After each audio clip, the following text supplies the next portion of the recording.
Bismillahirrahmanirrahim. Baik, Assalamualaikum warahmatullahi wabarakatuh. Pada kuliah kita yang pertemuan ke-14, ini kita akan membahas tentang penanganan gizi atau bagaimana kita memberikan asupan gizi yang tepat bagi bayi, balita, atau anak sekolah selama pandemi COVID-19. Nah, sebelumnya tentu kita rasakan bahwa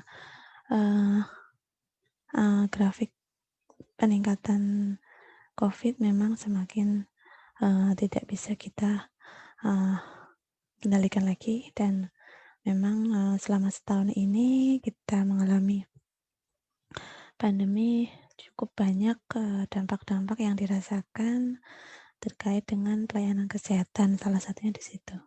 Nah, selama kita menjalani karantina atau selama kita belajar di rumah dan bekerja di rumah, memang kita tetap selalu dianjurkan untuk selalu meningkatkan protokol kesehatan, mematuhi protokol kesehatan, selalu menjaga jarak dan selalu memakai masker. Dan tentu tidak lupa untuk selalu cuci tangan secara rutin. Nah, layanan berkaitan dengan situasi tersebut, kita harus selalu menjaga jarak. Ada yang dianjurkan untuk bekerja dari rumah, ada juga yang tetap harus bekerja, tetapi juga harus menjaga protokol kesehatan. Salah satu kendala atau dampak dari pandemi ini adalah salah satunya adalah puskesmas ataupun posyandu yang memang belum bisa optimal berjalan selama pandemi COVID.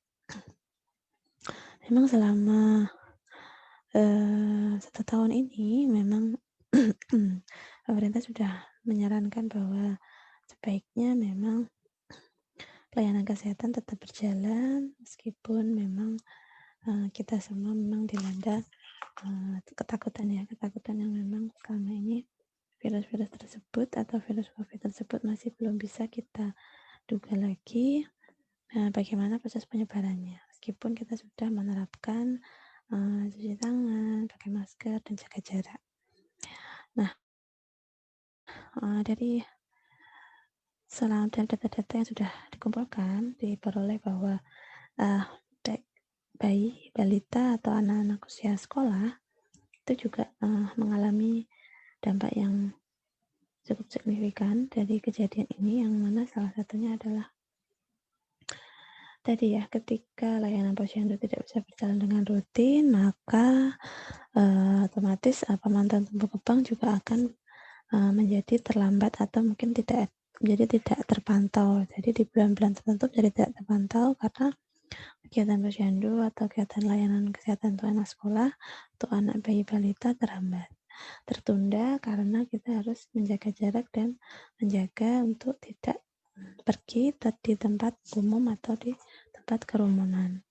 Nah, dampak dari tersebut sebenarnya sudah menjadi fokus dari pemerintah, yang mana Indonesia memang sedang mengalami krisis masalah gizi, yang mana di tahun 2018 menurut data Riskesdas itu memang data stunting, malnutrisi, gizi kurang, gizi buruk masih sangat tinggi, di mana situasi tersebut belum selesai, masih perlu upaya-upaya untuk menangani hal tersebut.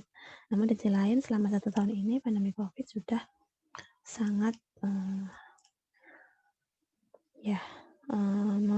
berat untuk bisa kita menjaga atau mencegah supaya masalah gizi di Indonesia tidak semakin memburuk.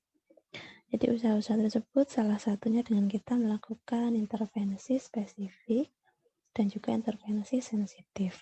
Untuk intervensi sensitif kita bisa melibatkan dari sektor-sektor lain selain dari kesehatan. Sedangkan untuk intervensi spesifik kita bisa fokus di bidang kesehatan, salah satunya mungkin dengan kita fokus terhadap 1000 hari pertama kehidupan seorang anak, di mana sejak ibu hamil selama 270 hari atau selama 9 bulan di dalam janin ibu, kita harus memberikan gizi yang tepat, gizi yang baik, dan juga di usia anak 1 tahun dan sampai usia 2 tahun.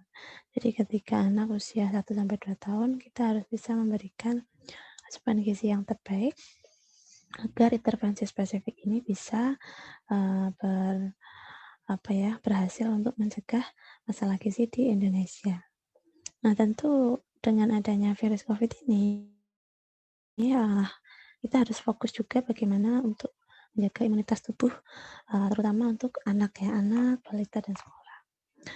Tentu dengan gejala yang bervariasi yang masih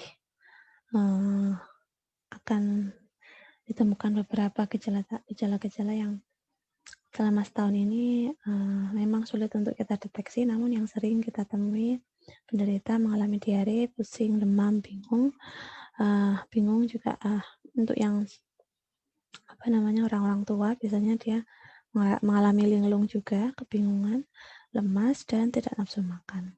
Dan beberapa gejala lain yang mungkin juga ditemukan pada penderita COVID, namun tidak sering atau tidak semua mendapatkan gejala tersebut, sehingga gejala-gejala ini masih bisa terjadi atau mungkin bisa bertambah karena memang virus ini masih belum ditemukan bagaimana cara-caranya untuk mengatasi hal tersebut.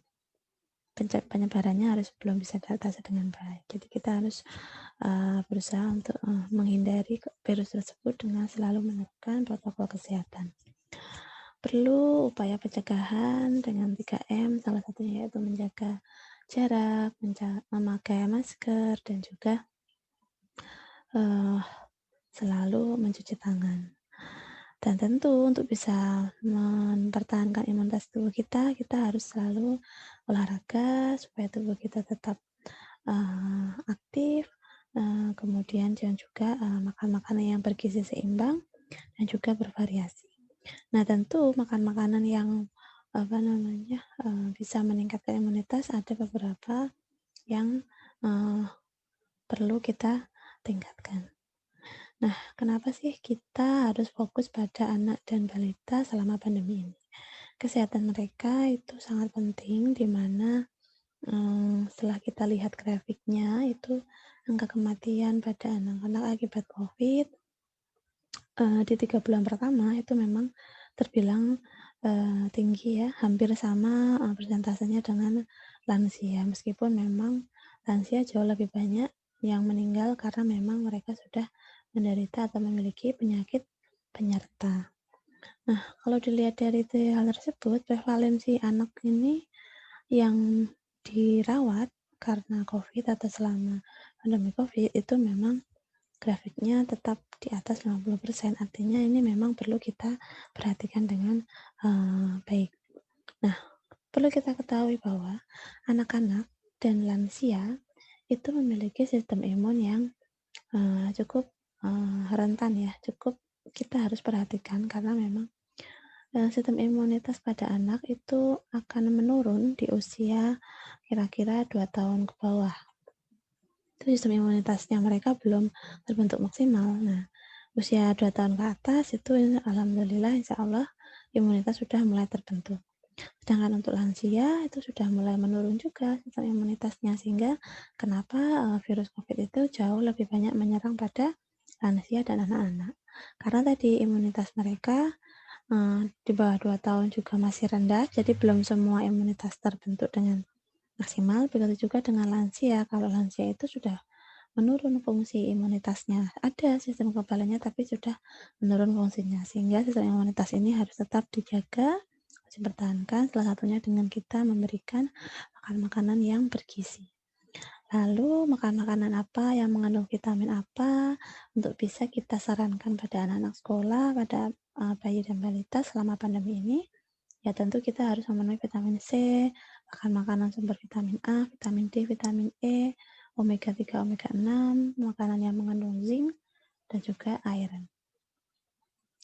Nah, ini hanya saya dapatkan dari jurnal terbaru tahun 2020 yang mana ini makanan-makanan yang mendukung sistem imunitas kita. Tentu ini juga menjadi tambahan informasi untuk kita untuk selalu mengkonsumsi makanan tersebut karena memang menurut penelitian bisa mendukung sistem imunitas. Mulai dari makanan atau buah-buah yang mengandung vitamin A. Itu biasanya ada mangga, pepaya, peach atau melon. Kalau sayur biasanya wortel, biasanya yang wortel mentah itu dalam arti wortel yang biasa kita gunakan untuk jus itu ya, yang wortel untuk jus, bayam, kemudian umbi-umbian atau kopi jalar atau kentang kopi jalar yang biji lembu yang manis itu, kemudian brokoli, kemudian labu kuning. Itu juga memiliki banyak vitamin A. Sedangkan untuk sumber-sumber hewani itu bisa kita ambil, kita mengkonsumsi makanan, telur, minyak ikan atau ikan sendiri, lemak ikan, susu, keju, dan salmon. Buah yang lain yang mengandung vitamin C ada jeruk, stroberi, kiwi, lemon, dan blackcurrant.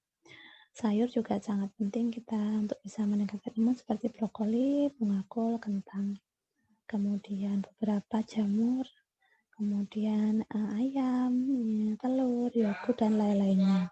Selain itu, kiwi dan sunflower juga bermanfaat untuk bisa menambahkan bisa menambahkan atau meningkatkan imun untuk mereka. Nanti bisa kita lihat ya. Selanjutnya, vitamin A itu memang termasuk vitamin yang larut lemak, sehingga mereka atau makanan mengandung vitamin A itu memiliki peran anti-infeksi.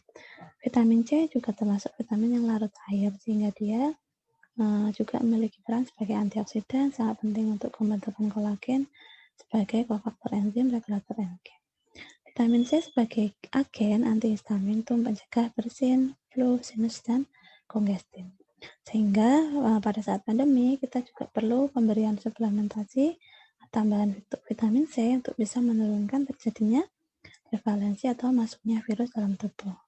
Vitamin D juga sangat penting sehingga orang-orang yang isolasi mandiri biasanya memang diperlukan suplemen vitamin D untuk bisa mendapatkan tadi kesehatan tulang, sehingga mereka harus tetap berjemur, harus tetap mendapatkan paparan matahari supaya sumber vitamin D-nya juga bermanfaat.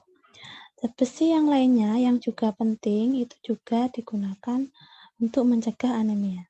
Orang dengan anemia itu beresiko terkena infeksi saluran pernapasan akut. Zinc dengan kategori mikromineral yang mana jumlahnya juga sedikit tapi juga sangat penting untuk membentuk sel imun dan perlindungan tubuh dari virus. Makanan-makanan yang mengandung zat besi, zinc itu juga termasuk makanan-makanan yang perlu kita atau bisa kita dapatkan di buah, sayur, kacang, dan beberapa rempah-rempah untuk bisa meningkatkan kekebalan tubuh. Ini saya ambilkan dari jurnal, nanti bisa diaplikasikan untuk kita selama isolasi, selama kita karantina di rumah, belajar di rumah untuk bisa meningkatkan imunitas. Nanti bisa dikombinasi dengan mungkin resep-resep yang ada di Indonesia ya. Ini dari berbahan jahe, berbahan kunir gitu ya. Itu sangat bisa meningkatkan imun untuk tubuh kita. Ya, itu rasa cukup. Terima kasih. Wassalamualaikum warahmatullahi wabarakatuh. Nanti kalau ada pertanyaan bisa bertanya di kolom komentar. Terima kasih. Selamat belajar. Jangan lupa persiapkan untuk UAS ya.